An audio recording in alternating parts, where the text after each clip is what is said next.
Wow. It's about all I can say as we kind of close up shop for this postgame show. No, we're going to do this thing, but the Mountaineers didn't show up today. So it's a question of why should we?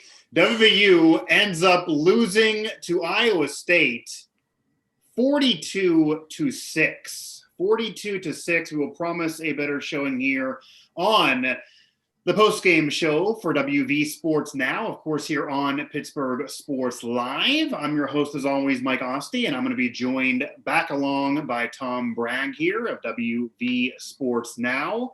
And the Mountaineers, as I said, they lose to Iowa State 42-6, and they were not in this game from the opening kickoff. It was clear Iowa State was going to have a field day. Iowa State now moving into the Big 12 championship game with it's 2020. It's a weird year. It's one of the most special years in Iowa State program history, certainly for a very, very long time. And a New Year's Six Bowl would be big for a program that just 3 years ago was bragging about a Liberty Bowl berth. So imagine where this program has come to this point. The Mountaineers, though, looking to continue year two under Neil Brown and hopefully ended on a positive note on December 12th, but that's now a major question mark because of who they're playing and how well Oklahoma is playing in that rescheduled game. Nonetheless, the Mountaineers moved to 5-4, Iowa State moving to 8-2. WVU gets just beat down today by the hands of the Iowa State Cyclones. So, Tom, as we get started here, I think everyone rationally predicted WVU to probably lose the game. I don't think anyone's surprised they lost the game. This is the toast of the Big 12, who after week one has clearly been the best team of the conference all year and maybe a conference champion. But I don't think anyone, including the Iowa State writer that I spoke to on the previous show, predicted anything close to this result. I mean, this was Vegas and then some, a complete annihilation of the Mountaineers. What the hell happened? I don't think anybody saw this one coming, Mike. Yeah. You said, I mean, everybody that you talked to, everybody that I talked to, if you read predictions from around the country, if you followed the lines coming out of Vegas, everybody kind of expected this result, but not this way. I mean, 42-6, you just start digging into some of the stats, and West Virginia's vaunted defense was not its vaunted defense today. And when that's the case, West Virginia's offense has a whole lot of pressure put on it. And we've seen time and again when the Mountaineer defense has been off and it's been up to the offense to keep them in a game, it hasn't been able to do it.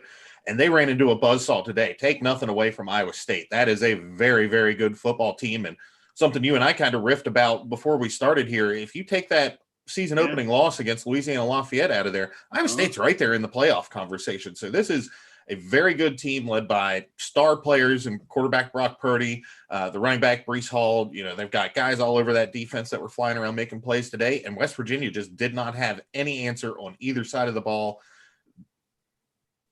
It's a tough pill to swallow if you're the Mountaineers. You wonder how much that extra week off kind of unexpectedly in the middle of preparation for Oklahoma last week, things just kind of go sideways on you. You wonder if maybe you sat around too long, you got a little bit rusty. It was over the holiday break. It had been 21 days since they had last played, but there's really no excuses for 42-6. And like we said, I don't think anybody saw that one coming. I think that's the issue.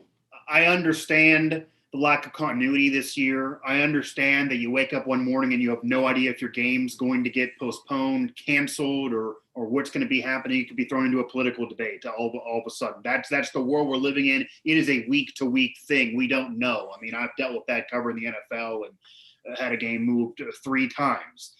However, you got to give a better effort than that against Iowa State, especially, and I also get it's year 2 for Neil Brown, and it's still a rebuilding program, and clearly anyone who's watching this team with a keen eye, and we've done shows and I've been at it all year, and so has Cody, and we've all been watching these games, that this team is far better than they were last year. I mean, last year they couldn't run the ball. Last year they really didn't have anything established in terms of key position, except for maybe the Sills brothers, and they're further ahead this year.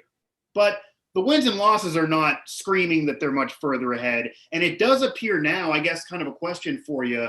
they beat Kansas State. That was an okay kind of big game. They've had some bad losses throughout this season. Jared Dagey looked good most weeks, except for going back home against Texas Tech this week. Obviously, nothing doing today, kind of a mulligan you can throw in the trash. It's just a horrible, atrocious day. But with this game and then the big game against Oklahoma to try to close off their year, it's a 2-loss Oklahoma team out of the playoff race, but a very, very good Oklahoma team that's finally hit their strides. If they were playing them early in the year, they would have had a chance at an upset. Probably not now. Does how they're playing against the better teams of the conference maybe make it seem like, and maybe they are further away than people maybe thought early in the year? Maybe they're way better than last year. Maybe they're now to the middle of the pack of the conference. But does this show how much of a separation the Mountaineers are to having a chance at a conference title in the not too distant future? Or do you think this is just an aberration of a bad year, of a bad week or two, and maybe if they get it going, they could beat some of these teams? They're still having struggles with the class of the conference where they're not just losing, they're getting slapped around, even if they're getting other big wins against more of the second tier. I guess we'll find out next week when they play Oklahoma. Could Certainly be. Today was not a good sign for West Virginia if you're looking for kind of a benchmark of where you stand against the elite in the conference. But if your question is this an aberration or is this the rule? We'll find out next week when Oklahoma comes to Morgantown, because if the Mountaineers can hang with them, then you say, okay, well, something clearly went completely wrong. COVID. Maybe it's COVID. Well, maybe it's COVID. Maybe it could be any number of things in this weird season that you could just chalk this Iowa State result up to. But if you go get beat down by Oklahoma next week, then you've got some questions. And it's part of that is the way that the schedule broke for West Virginia. If these games were in September or October and not stacked up back to back the last 2 games of the season, then maybe. This seemingly is always the schedule. The Mountaineers always end with Oklahoma, now how good or bad the team is. And the Big 12 wants this to be the end of the season game. Yeah. But you get what I'm getting at, though. If these games were spaced differently, maybe you're not compounding potentially, beat down losses in back-to-back weeks from the 2 best teams in the league, as we've seen this season.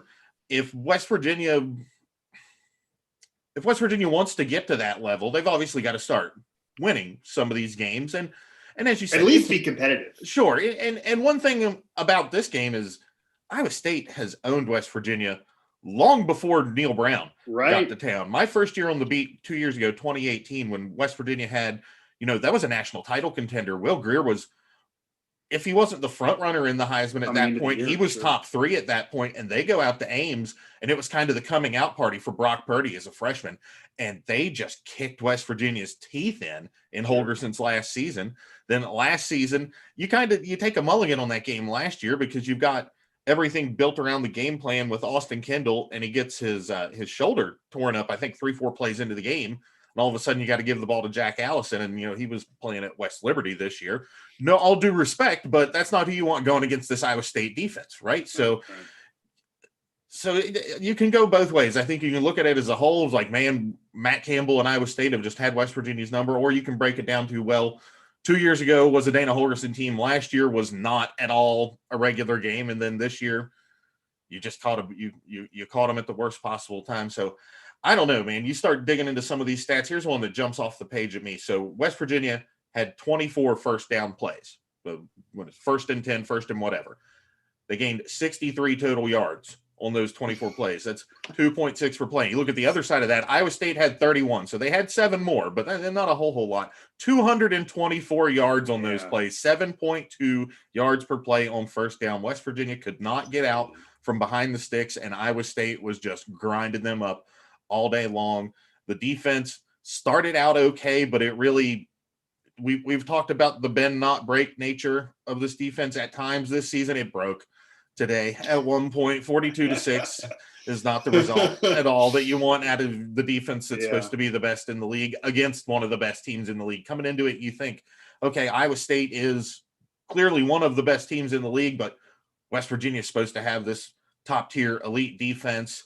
If that's the case, maybe the Mountaineers can hang with them, and it just was not the case at all today. No, and it could be, and again, can't cry about the schedule. It's an unlucky break with Sure, the schedule. That is what it is. You can't fight that. You know, that's just the case. But it is admittedly an unlucky break. You have Iowa State, who I don't know if everyone thought was going to be the Big 12 champion entering the season, even though they had a veteran bunch. But they end the season what was supposed to be against Iowa State. It now ends up being Iowa State and then Oklahoma because of the rescheduling. And you never really want to close the year against Oklahoma because Oklahoma always is, at worst, is going to be this 2-loss iteration, basically, right, with all the talent on that team. So the schedule does not break in the Mountaineers' favor. Yeah, you want to catch Oklahoma before they figure it out. And it takes them a little while to figure it out every year. Right, just like Kansas State gets to every year. Kansas State plays them in week 4, pretty much week 2 every season, and every now and then they upset them because that's before Oklahoma gets going. The Big 12 does K-State a favor, does not do the Mountaineers a favor, but you can't complain about it. That's just the way things have sliced out. It's better than, say, being in the American Conference or something like that, where maybe they would have been had the Big 12 not rescued them. So we'll leave that for a conversation for another day, but this is the schedule. I will say again, it kind of just brings me back to Iowa State could be the conference champion. So again, I didn't expect the Mountaineers to win, but I did expect it to be closer than this. And I think that's where it kind of bothers you, how far it appears they are on the field. And we will see the situation against Oklahoma. And if Oklahoma annihilates the Mountaineers, maybe that's more of a concern. The defense collapsing, I think, is really something that scratches your head, because usually you could see an offense who has a rough day, especially with the quarterbacks going through his first season as the prohibited starter. He had that bad game against Texas Tech, but even that loss against the Red Raiders, the defense wasn't this bad. I mean, this is by far the worst effort for Mountaineer defense in a while. Well, and I think some of that team. Sure, and it, you know, the numbers are what the numbers are. They did not play well today, but you got to give some of that credit to Iowa State. Look, this is one of the most unique teams to defend against in the country. We've talked about Brock Purdy. We've talked about Breece Hall. They have 3 tight ends that could start on any team in America. It could also be a maturation process for them, because when they had that loss to Louisiana Lafayette earlier in the year, Brock Purdy did not play well. Breece Hall didn't really get going to be a Heisman candidate until mid-season form. So you're hitting them at the worst time. They are clicking on all cylinders, and you want to talk about efficient.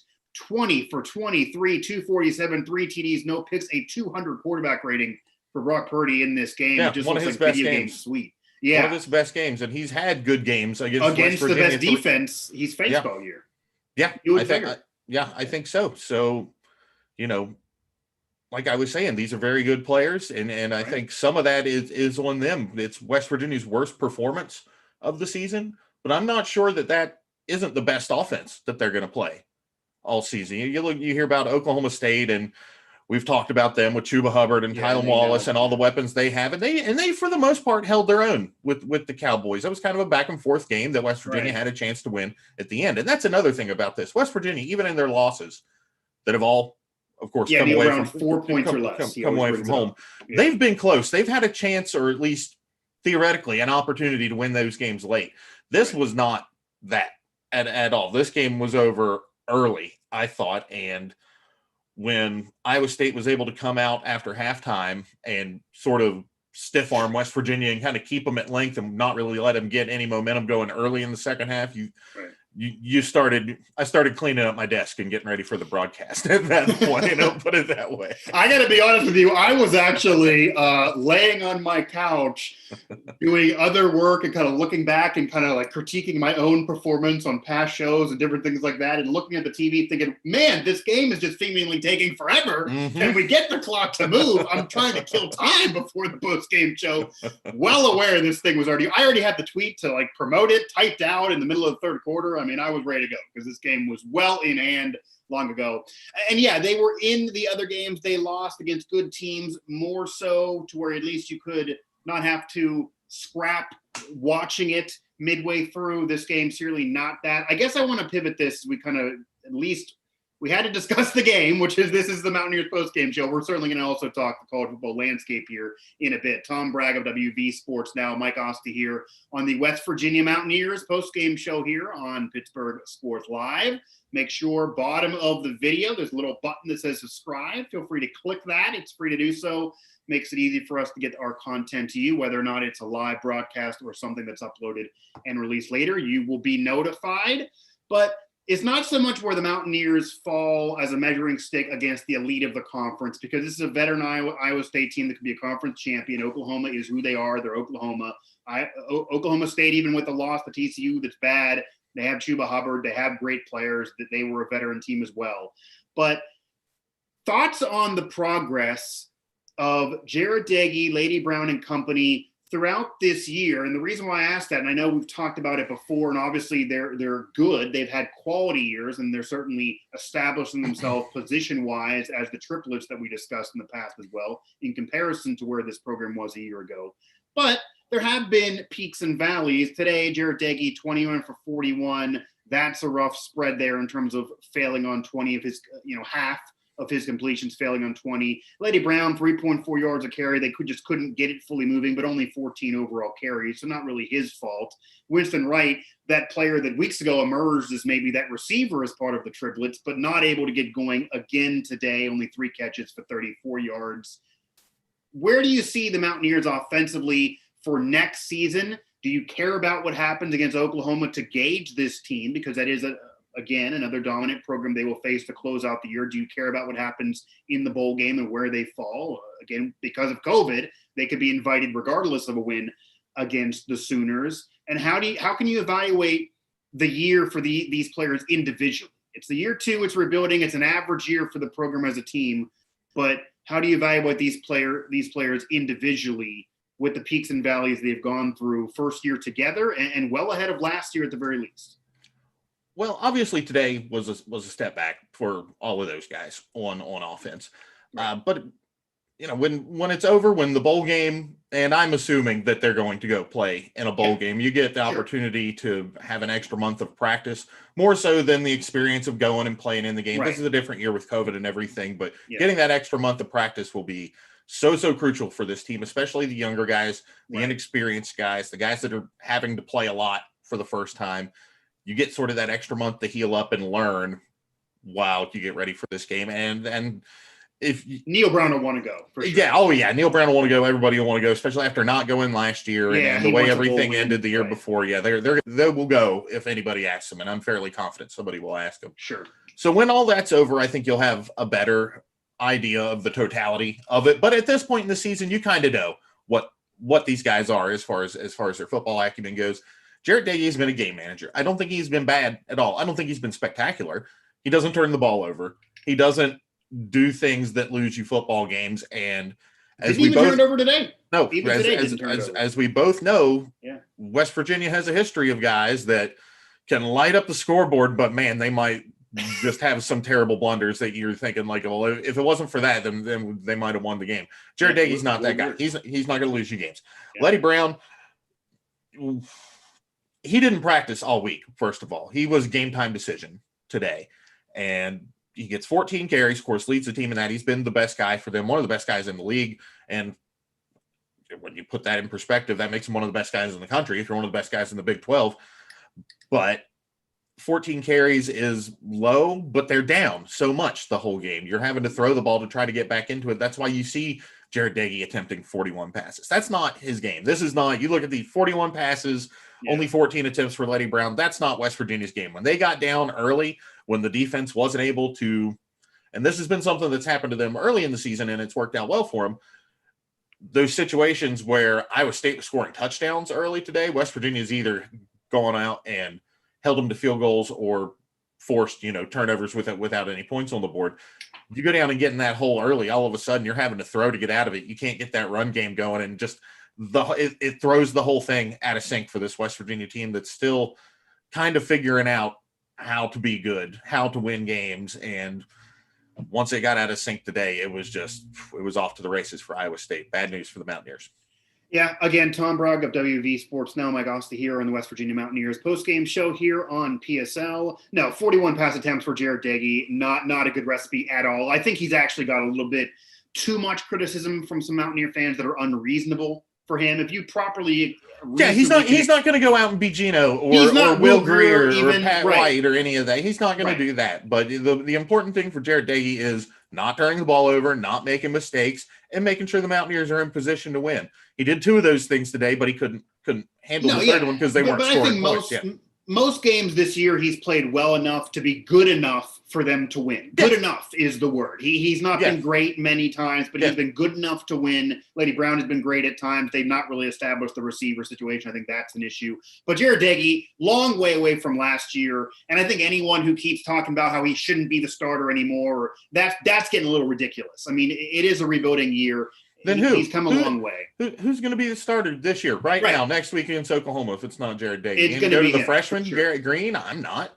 Sure. No. It's going to be him, and I wouldn't even be shocked if it's again him next year to open up next season based on how things go in the offseason. Neil Brown will evaluate, but you can't be too mad at him. I don't think anyone, including Neil Brown, thought when I have Jared Deggy become my starter that he's going to be putting up, Mark Bolger, Geno Smith, Will Grier, Pat White type of seasons. Never was going to happen. If this team had a special year, like an Iowa State team, if this team had a special year where because of chaos they could make a Big 12 conference title run, it would have been because of the Sills brothers and because of the defense, who has admittedly, despite being great individually, they've let the team down at times, including today.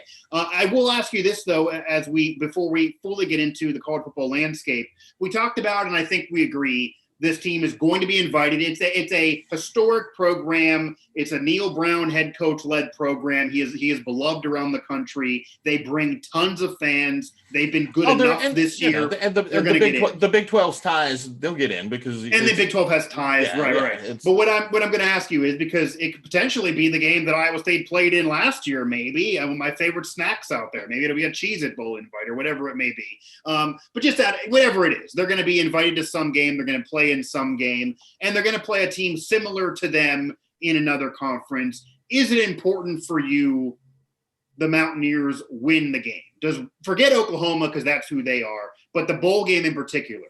Is it important for this Mountaineers team to win that bowl game and end the season on a positive note, even if it's the Cheez-It Bowl? Do you want the bowl win?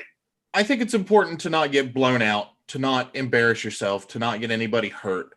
The win is nice. A close loss in a competitive game where you went out and played well and put into practice some things that you worked on in that extra month of practice time that you got. If there's those positive, encouraging signs coming out of that, then I think you can live with a close loss. But you don't want to go get blown out, because that's bad for the national perception, bad going into the offseason with recruiting and all of that. So, and you don't want the fan base and everybody like that down after – gosh, you don't want to go. I'm just hypothetical. Don't go to the Liberty Bowl and lose by 30 to Ole Miss. That would be bad, But if you go to the Cheez-It Bowl and you're playing, who would you play? You probably play somebody from out west. So say you go out to the Cheez-It Bowl and you play Arizona State and you lose by 5. I could live with that.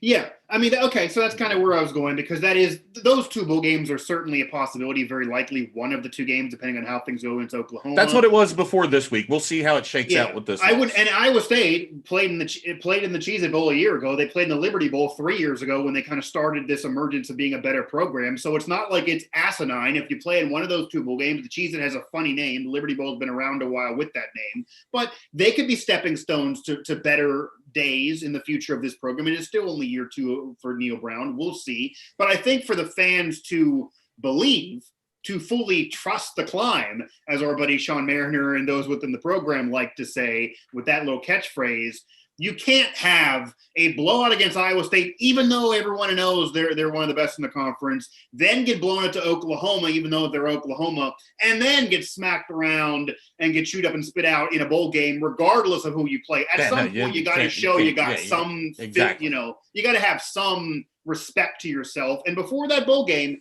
they will have time to practice. Hopefully COVID doesn't take that practice away, but they will have some time to practice. Where they won't be worrying about a game. It'll just be for that and then go into that game. So we will see. Again, the Mountaineers, as you know now, and I'm sure you're well aware and already, have your thoughts on this, but the Mountaineers get blown out 42-6 at the hands of Iowa State, who now goes into a chance for a special year. And we'll talk about this too, of a conference title and then maybe a New Year's Six bowl for them.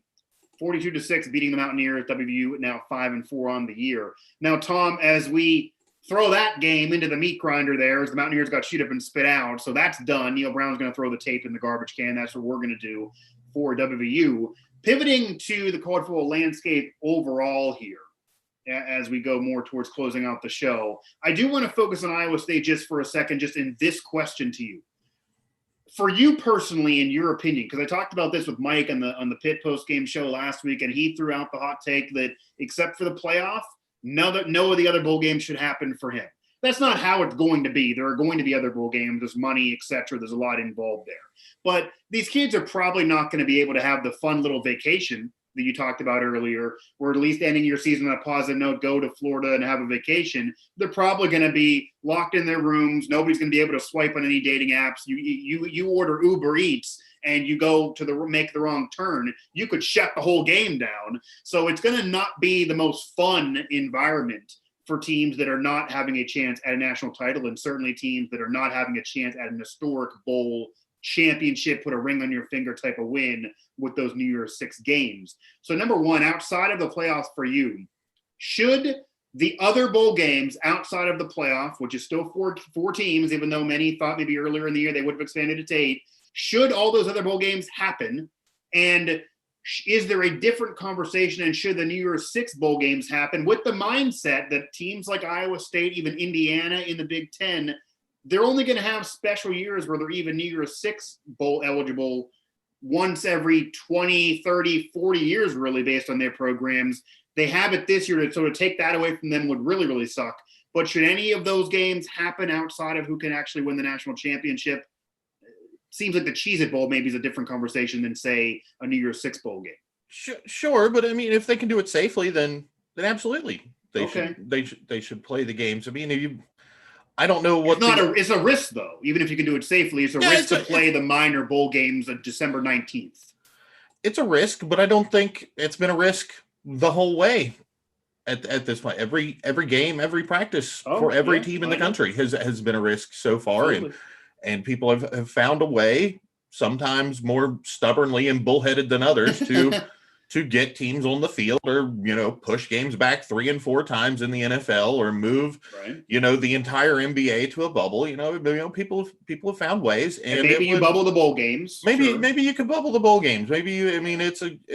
Everything is on the table right now. It's a completely unique situation what we're facing here this year. Right. And if you ask the teams that get to the play, you ask Alabama or Notre Dame or Clemson or Ohio State or whoever is like, hey, does having 30 bowl games cheapen this at all for you? They don't care. Oh no, I don't mean that. They don't. I'm just saying, you hear so much about, there's too many bowl games, and in this particular year, with so many bowl games, I do think there's too many bowl games, but that's particularly loud. But that's what's it hurt if all of these teams get an extra month of practice, and these kids get an extra game and get to go play on TV, and their families get to watch them from schools that don't often get on. How often, if North Texas goes to a bowl game, how often is North Texas getting on ESPN or UTEP or some of these Sun Belt Conference teams that aren't Coastal or Appy State, or you look at, the MAC teams, these. Well, that's why the game normally exists. Yeah, there's more to. And money. If the prism that you view college football through is strictly one of the Power 5 conferences and the big bowl games and, the Rose Bowl tradition and, that type of stuff. The granddaddy of them all. Yeah, that type of stuff. then yeah, I can see where maybe you would think the GMAC Bowl in Shreveport, or the Cactus Bowl, or the Cheez-It Bowl, or the whatever bowl, the New Orleans Bowl, the Tampa Bowl. The bowl game's named after a city because they don't even have a sponsor. Sure, well, the Convention Bureau sponsors them. I got it. Yeah. But if that's how you view, that's the prism you're viewing college football through, I can see where you would say, those aren't important. But you talk to the people and you're around these programs that's. They know going into some of those cities too. That's the deal. That's the ceiling. They're not going to get the chance to go play in the college football playoff, even no matter how good they are. So to go to play in, gosh, I remember when I was in school at Marshall, and Marshall was coming off of that run with Pennington and Byron Leftwich. Yeah. They go undefeated in 1999, and they go play BYU in the Motor City Bowl. Yeah. It's the You're number dating 9 yourself team. now on the broadcast. Yeah, it's the number 9. I was still in high school when that would happen. Okay, I was gonna say I knew you're older than me. I didn't think you're that much. I was still in high school when that one happened. But my first year there was Byron Leftwich's last year, and that was another one. They lost one game and won the MAC and ended up playing Louisville in Shreveport that year, or Mobile that year. And for some of those cities, it normally not Tampa Bay because they have other things going on, sure. But not Hawaii, maybe it kind of is for them. But some of those cities, Memphis, it's a big deal to have that bowl game, at least that weekend. I guess my only pushback would be that it's better to have some type of postseason, end the season on a high note for those kids than to not. And it doesn't hurt Alabama to have 75 bowl games, even though maybe it's annoying to have so many, but I get why they do have them. And even if you did the expanded playoffs and going to 16 or whatever it may be, you never can get rid of all the bowl games. I never would argue that, because you do need to have something for some of those programs that would never even have a chance to even be in that extended of a playoff. But because it's COVID, because you are risking a pandemic by being involved, understanding this is a different year, and any of the kids who say, well, we're good this year, we might not be good next year, because of COVID, they have a chance to come back to school, even if they're a senior. So because of COVID, there's different rules. You don't even have to have the 6 wins to get in a bowl game. Because of COVID, maybe you don't need to have the 30. You still do. I think we agree. You need to have New Year's 6 bowl games for sure. It would be unfair to Iowa State and Indiana. Those programs, they're not. It's one thing if Florida gets on the outside looking in and they end up in a New Year's 6 bowl game when they won back-to-back national titles a decade or so ago. But that's not going to be the case for Indiana and Ohio State and Iowa State. Let them in those New Year's 6 bowl games. It's fine. Maybe even a BYU and Cincinnati. That's okay. But when you get down to the lower level bowl games on December 19th during a pandemic, and you're not going to really have kids having too much fun because they are going to be bubbled and they're going to be so restricted and literally get in trouble if they try to have fun, then what are you really doing? Especially when fans probably can't go. You're not going to get ticket revenue money. Yes, it'll be on TV, which would be good. That's a positive. No, but schools I think lose the money on these bowl games. Schools get money. I get it. No, they lose money on the small schools lose money on these bowl games sometimes. Well, you're paying essentially for that extra month of practice, and I'll keep harping that one because I think that's where we disagree. I think you shouldn't punish Indiana or Ohio State or Wisconsin or whoever can get into those New Year's 6 bowl games, but at the same time, you shouldn't punish Marshall or Charlotte or Appalachian State or Louisville. They wish they were in the news for another reason. Their coaches are moving for other jobs. That's what I was thinking about. I was thinking about Satterfield from App State there, but you get where I'm at with that. If they can do it safely, then I think they should play it. If there's questions about safety with COVID for a particular bowl game or a particular city or a particular team. Let me ask it to you this way then. Because obviously we're trying to get these regular season games in, and certainly the conference championship games, you want to get those in, and certainly you want to play the New Year, even if you have to reschedule a New Year's 6 bowl game from January 1 to January 6, I think they should do that. Absolutely. But if the Cheez-It Bowl ends up in a COVID spread storm, do you worry about rescheduling it, or do you say, I'm sorry, kids, we have to scrap this game at this point? Oh, no, you punt it. It's off the schedule. Okay. At that. I think you tried to play them, but you're not going to kill yourself to play those games. Exactly. Exactly. And I think that's fair. I think we do agree there. If the Cotton Bowl or the Orange Bowl or the Rose Bowl needs to be pushed back a week to get played, then you push that back a week, but you're not pushing back the Little Caesars Pizza Bowl a week to play. My other question, though, would be, do you expect kids – because we see this every year when they have the eyes on the NFL. It happened with Will Greer for 2 years. He never played in a bowl game for the Mountaineers, even though they were able to be eligible.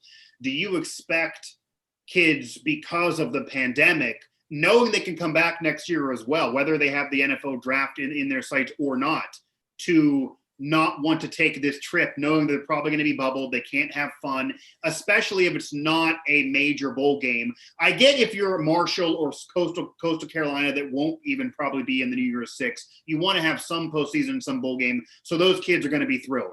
But say from a Mountaineers perspective, or those programs that are major conference that have experienced big bowl games, but not a national title this year, certainly not a conference title this year, so it's middle of the road, and a Cheez-It Bowl might not be too impressive for, say, some of those programs. Do you expect some of those kids to say, especially if they played in better games in recent years, I'm not going to go, and you're just going to have the team will go, but they will just drop out and say no. I don't expect any of that from West Virginia, if that's what you're asking. If you want to shape it through that, because they haven't been to a better game. Well, right. And in recent years, they got their teeth kicked in by a terrible 500 Syracuse team in Orlando 2 years ago. The game you mentioned that there was no Will Greer. Yeah. And they didn't go to a bowl game last year. You know, most of these guys that are playing with, just thinking off the top of my head, maybe TJ Simmons was the only one that saw anything close to significant playing time on that 2018 team 2 years ago. So I would think the Sills brothers would absolutely. Darius Sills wants to be in a postseason bowl game. Yeah, these guys aren't going to. I don't think there's going to be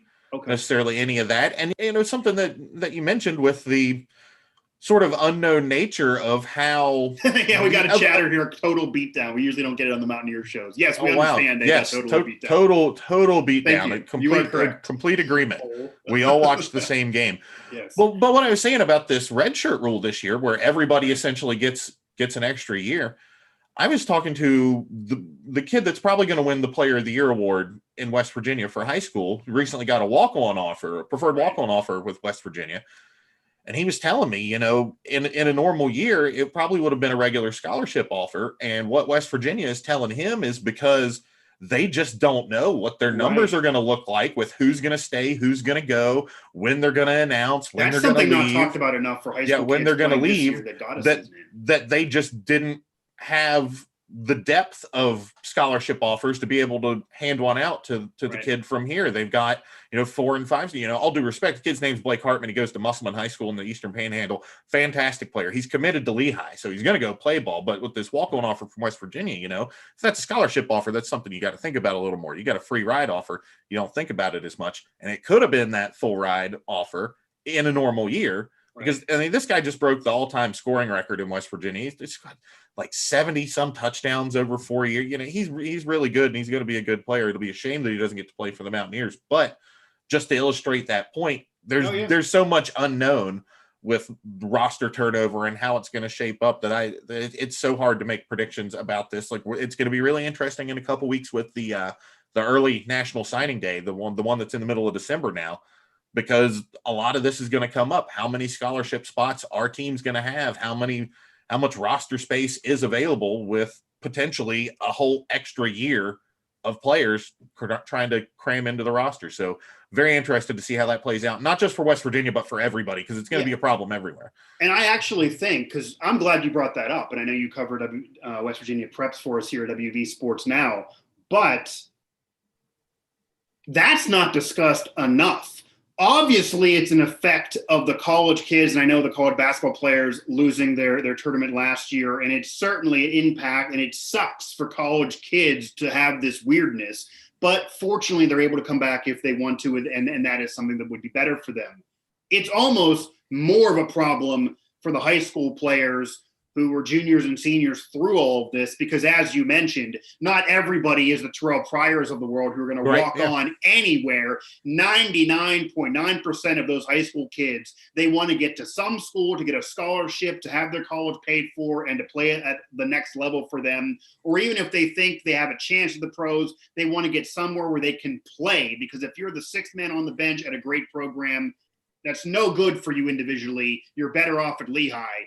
And certainly if your schooling is not paid for. So those programs not having the roster spots because they're not sure if, say, a Kenny Pickett at Pitt is going to come back. That's a major question mark for Pittsburgh Sports now. If he comes back, then your quarterback depth chart's all the way lower. Those kids are not playing any longer. You don't have another scholarship spot. If he doesn't come back, your team's worse. So it's a double-edged sword. So that's a big thing that I don't think is getting discussed nationally enough, but is certainly something to watch out for here moving forward. Again, Tom Bragg of WV Sports. Now you can, I'm sure, read about that coverage that he will have churning for you on our site moving forward here in the coming weeks as we inch closer to that being a big deal here at the end of the college football season, and certainly now having a lot of states, most states actually, wrapping up their high school football season if they were able to get those postseasons in and those state championships in. And everyone around West Virginia Virginia got them in. West Virginia named champions, but they didn't do it on the field. Yeah, I was going to say, we got it done here in West PA and then in Pennsylvania, but not so much in West Virginia. So I do hear you there. Feel bad for you guys there. Got to the semifinals, and the map. Say what you want about the map. I wasn't a big fan of it, but the way finishing it out even this weekend, and you guys still couldn't finish it out even this weekend. So I hear Kentucky was just in semifinals this weekend, so you've seen what other states have done to be flexible and sort of move things around, because typically all these high school state championships, they fall in the same couple of weekends, but it's scattered all over the place now. But West Virginia just couldn't get it done. But the three teams that they crowned were very deserving teams that you would have loved to have seen it play out on the field. But South Charleston, Fairmont Senior, you talk about the Stills brothers, their alma mater, Zach Frazier's alma mater, got a Class AA state championship. And then St. Mary's from Pleasants County in Class A up near Parkersburg on the Ohio River. So three strong programs. Good to see them win another state championship. Just a shame we couldn't do it on the field. Yeah, you always want to see it done on the field no matter what it is. I'm sure they would rather do it on the field in some way. Oh, absolutely. So they don't have to live with some, their friends bragging at them that it wasn't a real title or any of that absolutely stuff. Yeah, I'm sure that's the case. I only know about Georgia finishing up shop for their state championship on Friday because my broadcast partner, who I called games with here in West PA and in Pennsylvania this season, was randomly calling the Georgia 3A state title game from Pittsburgh on his couch. And I don't know how that actually – I got to still ask him about that. I've been so busy. But I saw that on his social media he was doing that on a freelance basis. So that's funny. So, that's cool. States are trying to squeeze it in. It's one of those asinine things you're never going to be able to live out again. So why not call a Georgia state title game, make money doing it, and do it from Pittsburgh, Pennsylvania. So why not? Tom Bragg here, WV Sports Now. Mike Asti here on the Mountaineers postgame show here on Pittsburgh Sports Live. Tom, I do want to ask you about the rest of the landscape. You look at the playoff right now, and this is one of those years, despite there's been some chaos. It's been weird. We've been rooting on chaos now for weeks, and we got some, not fully. We'll see how the season ends.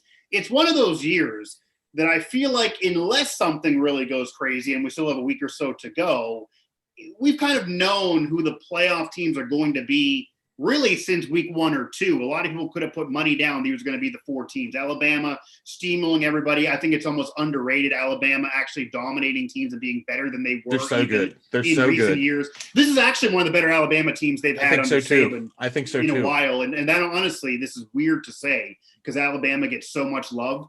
That's not being discussed enough. He's won 6 national titles. I get it's COVID. You could say this is one of the better teams he's ever coached with how they're playing. And some of those other years, they've had a loss. They're not losing this year by what it looks like in front of them right now. We'll see with the SEC title game. But it looks like Alabama, Ohio State's worrying about games played right now, but they've certainly been really, really good when they've played the games. Certainly Clemson and Notre Dame, who they've had that issue earlier in the year with Notre Dame beating Clemson without Trevor Lawrence. We'll see if Clemson can snag them. Number one for you, are these 4 teams destined? And how can the apple cart be upset? If, say, for example, Clemson would avenge the Notre Dame loss, would that bump the Irish out, even though that'd only be 1 loss to a top 4 team? Is there any way for Cincinnati, who kind of the UCF of this year, to them get in, even though they're dealing now with COVID issues? BYU further out, seems like they're totally done with it, but any chance for the apple cart to be upset? And is it only really reliant on Alabama getting shockingly upset in the SEC title game and Clemson having to avenge Notre Dame? For me, though, that would still keep the Irish in. But how do you see this shaking out? Are we destined for these 4? Can the apple cart really be upset? Oh, I don't think we're destined for those 4 at all. I think the Ohio State thing is going to play a big role in all of this. Are they going to be eligible to play in the Big Ten? Well, they would need to change the rules to do it. They have to get 6 games according to the Big Ten. Yeah. So we'll see if, Are they going to bend the rules a week before? I'm imagining they will. But for Ohio State, yeah, I think they definitely would. Is that controversial, though? Yeah, it should be, but it won't be because it's Ohio State and it's the Big Ten. But I digress. If Ohio State's not in, then you start looking at who's below them. Well, this week, number 5 is Texas A&M. They handled business against Auburn today. Florida handled Tennessee today. Then you got Cincinnati, Georgia, Iowa State, Miami. Which of those teams realistically could have a path? Okay, well, 5 and 6 are in the SEC. One of them is going to have to end up playing Alabama at some point. Out. Yeah, Miami's in the ACC. They're out. Florida is on the other side, destined with Alabama for the SEC title game. I mean, if they beat Bama, though, does that put them in? If they beat Bama, they're in. Yeah. And we agree Bama would stay in. Yes, I don't think Bama would drop out of the 4. But okay, so if Bama is in guaranteeably and Florida could beat them and put them in, I think we're probably on the same page. I think Bama would need 2 losses to be out, which means they would have to lose to that terrible LSU team tonight. And I don't think that's so. So if we agree that Bama's definitely in, do we also agree that if Ohio State wins the Big Ten title, basically as long as Ohio State wins the Big Ten title, even if it's controversial with less games played, they're definitely in? Unbeaten Ohio State with a Big Ten title is in. I think if even one loss Ohio State with a Big Ten title, who are they losing to and win? That would because then I feel like that I would personally love them to be out with one loss because they're only going to have 6 or 7 games played max. I think with one loss, they could be leapfrogged by a Florida if Florida beats Alabama. Yeah, but if they're undefeated, they're in. If they're undefeated and they have that Big Ten title, I think they're in. If they don't play in the Big Ten title game, I think that throws a wrench. Are they still? Because I want to ask you this: I understand the Big Ten could change the rules, and the college football committee cannot do anything about that. But if you hear what was said from the committee the other day, they did release a statement saying that we are going to take the amount of games you play into consideration. So my question for you is, they said it. I got to ask you because they said it. Yeah. I know they might not be telling the truth, but they said it. So my you saw my face and read my mind. Yeah, I'm with you, but I got to ask you. My point is they have said it because that's what the conversation's been for years. We both have been on this for years in our careers. That as much as we have our own opinions, it's not so much about what the college football playoff committee says. It's about what we know they're going to do. There's teams that have benefited that out that others do not. But the point of it is they said this. They're going to take the games played into consideration. So if Ohio State goes undefeated as a Big Ten champion but does not have a reasonable number of games played, say the Big Ten had to change the rules and they only had 5 games, but they are a conference champion undefeated, does that then bump them out because they may literally have 3 to 4 games less played than a one-loss, really, really, really, really good team? How about if Cincinnati's still undefeated? Okay, or Cincinnati's undefeated with all there, right now, there. If they are to be believed, if you take them at their word, that fewer games played will certainly affect your status negatively in this thing. Right. Then I think that is a scenario where you could say, okay, Ohio State's unbeaten, but Cincinnati is, and they've won twice as many games. Right. Those are your last 2. Those are your 4 and 5 teams that you're kind of coin flipping to figure out who gets in. And Cincinnati's schedule is better than what UCF's was 3 years ago. Oh yeah. It's not a bad schedule. The AAC has been pretty good this year, and BYU's schedule sucks. Well, and the Cincinnati people aren't snotty and terrible online. Like they're not unreasonable. If they get in, they would be happy. Whereas UCF wanted to be ranked 1 in the country. Yeah, and Cincinnati has been a buzzsaw this year, Mike. They have just carved people up. You go look at some of their scores against good teams, and it's like every week 42-7, 35-10, 42-7. They just grind people. They need to get the games in too, though. Yeah, they already lost the game because of COVID. So they need to get games Cincinnati's in. At 8-0 right now, though. They've played twice as many games as Ohio State coming into this weekend. So if you wanted to get into that numbers games played argument between Ohio State and Cincinnati, it's not a contest. Cincinnati's going to have more games played. Now, that's what they said. Do you believe in your heart? Do you believe in your heart if Ohio State is an undefeated Big Ten champion, even with 5 or 6 games played, they're putting them in for you? I think so. Okay. Yeah, I think so too, but that would be crappy. Be crappy. I think so. I 100% agree with you on that. Because it's the Big Ten's fault if they wouldn't get in, because the Big Ten was so quick ahead of things months ago. They would be the ones to blame. I will believe that the playoff committee is not going to coddle and baby Ohio State the first time that I see the playoff committee not coddle and baby Ohio State. Because we can also and they do it every year. Every year. Not just last year, not just the year before that, not just every year since the playoff has started. Tom, the worst year, and this was a national title under Urban Meyer, but the very worst year is the year they lost to Virginia Tech, who it was the first. I believe it was the first year of the playoff when Baylor and TCU got shut out, and then Ohio State got hot at the end of the year. and didn't deserve to be in the playoff, but got put into they the won playoff. the title, Yeah, but they won the title, it was the first year of the playoff. It was the year the Big 12 had the co-champions and got jobbed out, and the Mountaineers were even involved with one of those victories as an upset. But the reason for me that it was a problem, Ohio State had the by far worst loss. They lost to a 5-win, maybe even a 4-win Virginia Tech team early in the year, and they got in anyway. Mm-hmm. Even though TCU and Baylor losing to each other is a way better resume than Ohio State losing to Virginia Tech, who was not even a bowl game team.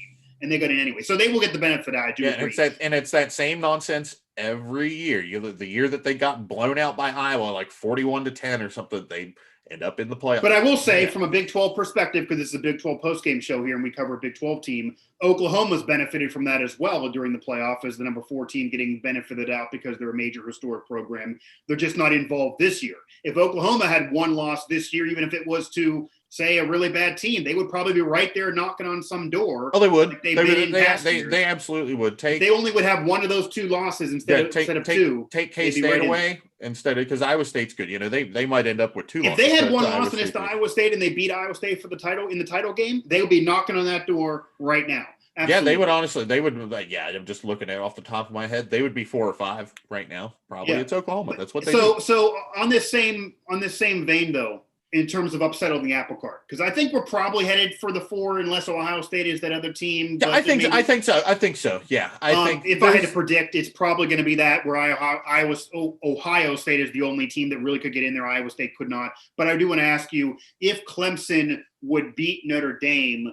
Notre Dame has a season in which their only loss of the year is to Clemson with Trevor Lawrence after beating them earlier in the year without Trevor Lawrence. And to be fair to the Irish, it would be a season in which they are in the ACC. But I will say the devil advocate would be this is the weakest Notre Dame schedule they've had in years because normally they have a lot they have a lot of not out of conference. They're not in a conference, but they're not playing USC. ACC they're not playing teams. Michigan and Michigan State. Right. They're not playing those normal teams this year. So Stanford, it's an easier schedule. The ACC is weak outside of the top 3 with Clemson, Notre Dame, and Miami this year. So would that bump Notre Dame out? I think they'll still be in, but would that bump them out? Depends on how bad. If Clemson came out and just steamrolled Notre Dame, then they only win against Clemson without Trevor Lawrence. Right. But if Clemson steamrolled them, it's kind of a "what have you done for me lately" type deal. But again, it's Notre Dame. If there's, they're not going to go. They're not going to go out of their way to exclude Notre Dame. If Notre Dame makes it so that they don't really have a choice, then you end up on the outside. But you've seen that. We were just talking about with Ohio State. They're not going to go out of their way to exclude Ohio State. They're not going to go out of their way to exclude Notre Dame. They're not going to go out of their way to exclude Oklahoma. We were just saying Oklahoma's got 2 losses, so they've kind of excluded themselves. They're out. If they just had 1 loss, then they would be right back here in this conversation. But you look around at the other team, BYU undefeated. And I don't think necessarily BYU's a top 4 team, but no, they're they're not in the conversation. If they were Oklahoma or Texas or whoever and played the exact same schedule, we'd be talking about them as a national title contender, and we're not. And that's just the nature of this. And people argue about it and debate it and go back and forth every year and rabble. This is right. This is wrong. This is college football. This is what we do. And if ever there was a year where they were going to expand it, it would have been this year. At some point in the future, they probably will, and there'll be more money involved. But they also this is a little secret for fans. They like the debate on how upset you are the final week because the college football world owns Twitter the last weekend of the NFL season because they release the top 4 playoff teams on that Sunday and they crush it over NFL games, which does not happen any other time. Yep. So that is what college football loves. And if you get into where you're allowing everybody and their brother in, it won't be a debate on Twitter. Everyone will be in.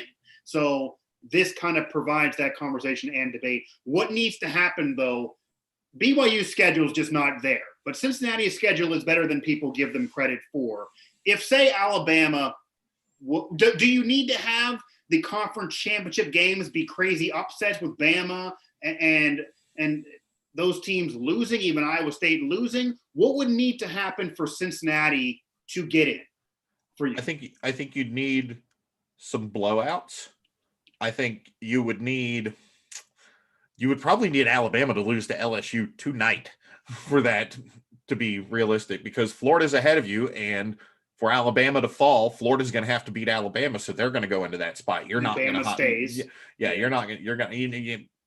in a close game, Bama stays. I think a blowout, there might be some debate there, particularly with, other undefeated I think they would teams stay. sitting below. Would stay. I think they would too, but I think you could make the argument that they shouldn't with other undefeated teams sitting below them. But it would take complete chaos. You would need Ohio State out of the way. You would probably need a Notre Dame blowout of Clemson so that Clemson has 2 losses. And then Clemson would be out. Yeah, and then Clemson's out. That would open up a spot.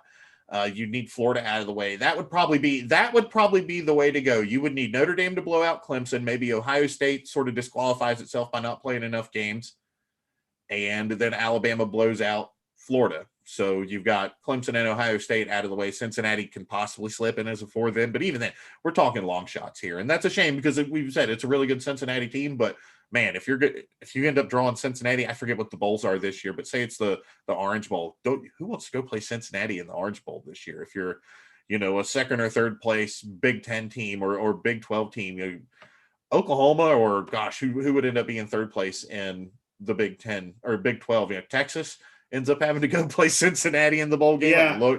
Look out. Yeah, and honestly, and that's what we've seen experience with UCF getting in there and actually beating Auburn. You and I have well documented we didn't believe UCF deserved to be in the playoff. I will still fight that for the rest of time that year. Their schedule wasn't hard enough, but they did beat Auburn. It's not a benefit for the major conference programs, even if you're a second or third tier major conference program, to play a non-Power 5 in a major bowl game, because if you win, you're supposed to win. And if you lose, it's embarrassing. Auburn still is getting made fun of right now on Twitter for that loss years ago, even though they won a national title within the last 10 years. That's the thing about Auburn, though, is there's so much to make fun of Auburn for. Sure. The UCF thing cycled out of the memory years ago. It's like the internet, man. But you get what I'm saying, though. Yeah. There's a big, like for Texas, that would suck for them. I will say for Cincinnati, I would not want to play Oklahoma right now because Oklahoma. No, I wouldn't. I don't know if Oklahoma would beat their doors off. I think that's. Let's see which Oklahoma. It's different than if it was Texas, for example. Yeah. Oh, definitely. Oklahoma's much better than Texas, I think, despite what happened in the Red River game.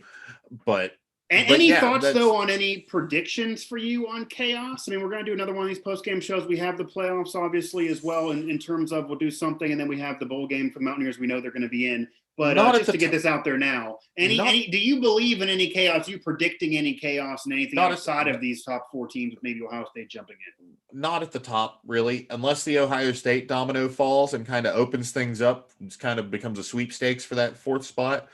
But yeah, I think Alabama, Notre Dame, Clemson, Ohio State, that feels like where we're going. It feels like that's what we need to crown a legitimate champion. I hate to say I don't know about legitimate, but that just because I think you could. They've been the 4 best teams all year. They've been the 4 best teams all year, but I think you would have just as fine a tournament or top 4 with Florida or Cincinnati or Iowa State the way they're playing right now. But I think you're going to get a champion no matter what. Oh yeah, the cream comes to the top even without necessarily Ohio State in there. But yeah, I think Bama, Notre Dame, Clemson, Ohio State, barring chaos, and I don't see any with those 4 at least. I'm just hoping for a weird scenario like we got a couple weeks ago where you can have a playoff game with Saban. I don't want him to have COVID, but have him affected somehow where he can't coach the game and he has to do. He's on part of ESPN's film studies crew. Like they somehow go to him at his house where he can analyze and be throwing chairs. That's what I would love to see. It'll be interesting. Maybe Neil Brown would get to be part of that panel. That would be cool. He would be invited to that. He would be a good fit for that. He's an X's and O's guy. Dana got on that. Dana's been on it. I think Neil. One of the things I really enjoyed about it seems so long ago, the in-person interviews, like interview day with Neil Brown, is you could ask him about a play and he's an X's and O's and a technician with offensive stuff, but he could explain it to you in a way that someone like me who has watched football hours and hours and hours, but I've never sat down and like diagrammed plays or gone over film. So it wasn't coach speak. It wasn't over my head. He explained it in a way that it was consumable. I think he would be great on that. I think he would too, because I think the best way to explain that while there are the Sean McVays of the world that are offensive geniuses, or these coaches that can just know everything in the world and they have a photographic memory to remember every single play, they explain it in a way that you're not going to understand as a layman. Neil Brown could be that genius that can explain it and dumb it down for the viewers at home. He's really big on the talk circuit. They need coaches to come to conventions and it would be great for talks, the program. Do things like that. He's big on that. So I actually wouldn't be shocked right now if Shane Lyons is not already on the phone and said, get Neil Brown on that show, because I would not be shocked at all if he's not there. That would be I don't know if that'd be a Shane Lyons call, but Mike Montoro, the SID, probably making that call at some point. Well, not even so much them saying Shane Lyons making the call, but I mean, people trying to lobby for it to happen just off connections. Just because I think that'd be great for the program. I think he would do really well there. I think he would do better than Dana did there, since Dana was just really focusing on eating pizza and wings most of the time. I think. Hey, that was entertaining. It just depends on what you're tuning in for. If you're tuning in for the X's and O's and the breakdowns and why this happened, then Neil Brown would be great on it. But if you want to watch some coaches just kind of BS with each other and slap backs and eat pizza and break balls and cut jokes, then Dana is a superstar for this. Yeah. I mean, honestly, true. I think we need to have two different panels, which they're probably going to do. Yeah, one of them, Neil Brown, 17 feeds and ESPN Plus and the Ocho. Just give me the goofy guys. Give me the chalkboard guys. Need. You know what we deserve in 2020, Tom. You know what we deserve. We need Neil Brown on there on one panel, and the other panel, we need Lane Kiffin and Mike Leach on the same panel together. They need to be tired of Mike. I'm tired of listening to Mike Leach. Lane Kiffin gives me infinite amounts of giggles. I love that guy. Fantastic on Twitter. I love that guy. Mike Leach is played out and tired and kind of a jerk to people. Oh, he's a jerk. And for sure. I just, Lane Kiffin's a nicer guy. Absolutely. Yeah, his whole shtick is kind of wearing thin when you don't win games. And his teams have sucked at Washington State and they sucked at Mississippi State this year. The only reason you bring him on there is because people say, oh, he's so edgy, and he's really not. He's just a pud. Well, and Lane Kiffin's kind of taken the mantle as the cooler, nicer version of him. I will definitely agree with you there. Well, I think we're going to close up shop here on this. We'll see if there's any chaos in front of us. I think as much as there could be some, we're probably headed for those 4 teams in the playoff. I think that would be less controversy than in past years, but certainly that would suck for Cincinnati, who, again, I will tell you, they have more of an argument for a spot this year than, say, UCF did 3 years ago. That's a reasonably good schedule this year they're playing. Yeah. And you also got to hope that COVID doesn't ruin games for them, because they want to keep playing and showing how good they are so people do not forget them. They've already lost a game this weekend because of freaking COVID. And Ohio State has to get those games in. I am also sure that if Ohio State wouldn't get in the playoff, it would be the Big Ten's fault for being so out in front of it and kind of screwing their schedule. So because of that, the Big Ten will adjust the rules and will allow them in that title game, even if they only get 5 games instead of 6. I'm sure that will happen, but we will see. If they don't have the don't forget, there's always the possibility that Ohio State gets excluded from the Big Ten title game and still gets picked for the playoff. That is a possibility, absolutely. I think that'll be Indiana beat Northwestern for the Big Ten title. Have fun in the Rose Bowl. Ohio State's going to play for the national championship. Yeah. And then you can even tell in the broadcast, it almost seems like the national networks want that, because they're like, how can you exclude them? Well, if they lost the game and they don't only have 3 games played, I can exclude them. We'll see, because that's where the money is and that's where the fans are. So we totally get it. We'll see, though.